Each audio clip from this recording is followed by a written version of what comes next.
আগের ভিডিওর কন্টিনিউয়েশন রেখেই এই ভিডিওটাও আমি তোমাদের বোঝাবো, তাই আমি পেজ চেঞ্জ করলাম না, সেম পেজ আমি কন্টিনিউ করছি। তো আগের ভিডিওতে আমি তোমাদের একটু দেখিয়ে দিই, এখানটা দেখিয়েছিলাম যে এই বাইরের দিকের অ্যাঙ্গেলগুলোকে আমরা এক্সটেরিয়ার অ্যাঙ্গেল বলবো আর ভেতরের পার্টটাকে ইন্টেরিয়ার বলবো। তো এখনও অবধি আমরা সবকটা ইন্টেরিয়ার অ্যাঙ্গেল জেনে গেছি। একটা হচ্ছে লিনিয়ার পেয়ার, হচ্ছে যখন আমি ইন্ডিভিজুয়াল একটা পয়েন্ট অফ ইন্টারসেকশন কনসিডার করছি, আর যখন আমি দুটো পয়েন্ট অফ ইন্টারসেকশন কনসিডার করছি তখন আমরা একটা পাচ্ছি জেডের মতন, মানে আর উল্টো জেড, সেটা হচ্ছে ইন্টেরিয়ার অল্টারনেট অ্যাঙ্গেলস, আর পেলাম কো ইন্টেরিয়ার অ্যাঙ্গেলস। এবার আমরা কনসিডার করব বাইরের দিকের অ্যাঙ্গেলগুলো, মানে এক্সটেরিয়ার পার্টে যে অ্যাঙ্গেলগুলো রয়েছে।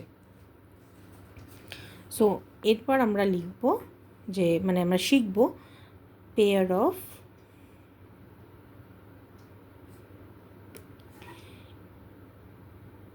কো exterior or exterior allied angles.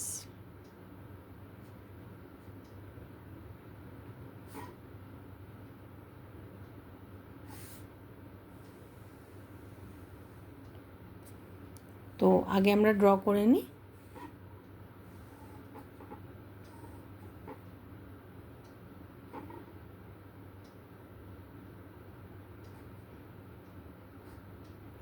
Five, six, seven, eight.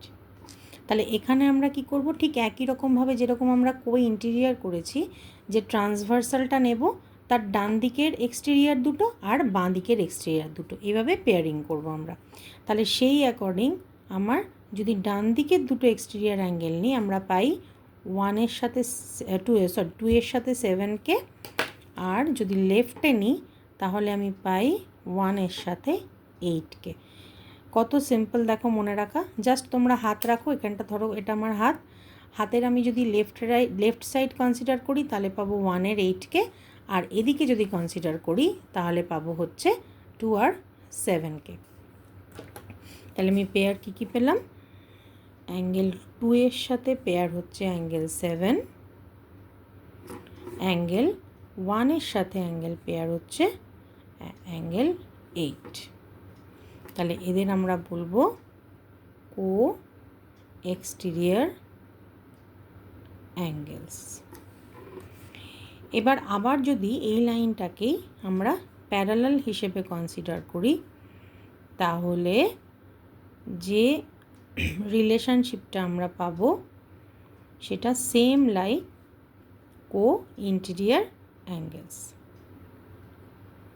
তার মানে কো ইন্টেরিয়ারের মতন কো এক্সটেরিয়ার অ্যাঙ্গেলস আর অলসো সাপ্লিমেন্টারি। তাহলে দুইয়ের সাথে আমি কনসিডার করব সাতকে, মানে seven, two and seven, and এখানে আমরা ওয়ানের সাথে পেয়ারিং করব এইটকে। একমাত্র কো ইন্টেরিয়ার আর কো এক্সটেরিয়ার বাদ দিয়ে সবাই কিন্তু ইকুয়াল হয়, একমাত্র এই দুটো যারা কো, সি ও কো যেখানে লেখা থাকবে তখন বুঝবি সেটা হবে 180 ডিগ্রি, তারা সাপ্লিমেন্টারি হবে in case of parallel lines. তাহলে এখানেও কি লিখবো আমি, angle two plus angle seven is equals to 180 degree, আর angle one plus angle eight equals to 180 degree. That is co-pair of co-exterior angles এরা হচ্ছে, এবং আর একটা কি আমি কনক্লুশন পাই, সেটা হচ্ছে co-exterior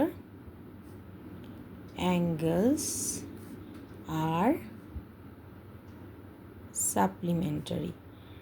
এটা আবার সেই আগের মতন মনে রাখতে হবে যে এখানে এই ক্ষেত্রে কিন্তু angle two plus angle seven is not equals to 180 degree যদি আমি এইটার রেফারেন্স নিই, আর অ্যাঙ্গেল ওয়ান প্লাস অ্যাঙ্গেল এইটও কিন্তু নট ইকুয়ালস টু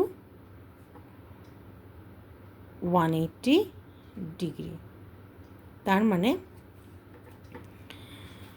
যদি প্যারালাল হয় তাহলেই এরা সাপ্লিমেন্টারি অ্যাঙ্গেলস হবে, আর যদি সাপ্লিমেন্টারি অ্যাঙ্গেলস হয় তাহলে এরা প্যারালাল হবে, আদারওয়াইজ এরা কিন্তু 180 ডিগ্রি, এদের সামটা 180 ডিগ্রি আমরা পাবো না। তাহলে if the lines are parallel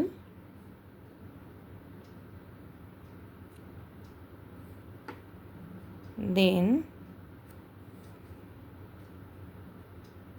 the co-exterior angles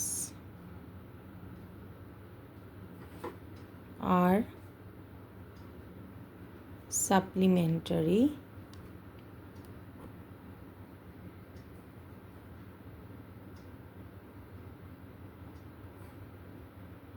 if the co-exterior, দুভাবেই আমরা ভাববো সবসময়, angles are supplementary then the lines are parallel. দুটো কনসেপ্টই আমাদের ইকুয়ালি ইম্পর্টেন্ট, এটাও যেমন ইম্পর্টেন্ট, উল্টোটাও রিভার্সটাও তেমন কিন্তু ইম্পর্টেন্ট। অনেক সময় আমাদের অঙ্ক করতে হতে পারে যে প্যারালালিজমটা প্রুফ করতে হতে পারে, মানে প্যারালাল লাইন যে এরা তৈরি করছে সেটার জন্য আমাদের এই রিভার্স যে স্টেটমেন্ট সেটাও কিন্তু ইকুয়ালি ইম্পর্টেন্ট। তাই জন্য আমি তোমাদের সবকটা শুধু প্যারালাল লাইন দিয়ে বললাম না, অ্যাঙ্গেলগুলো দিয়েও প্যারালালিজমকে আমি প্রুফ করা শেখালাম। ঠিক আছে, আশা করি এটা বুঝতে পেরেছ।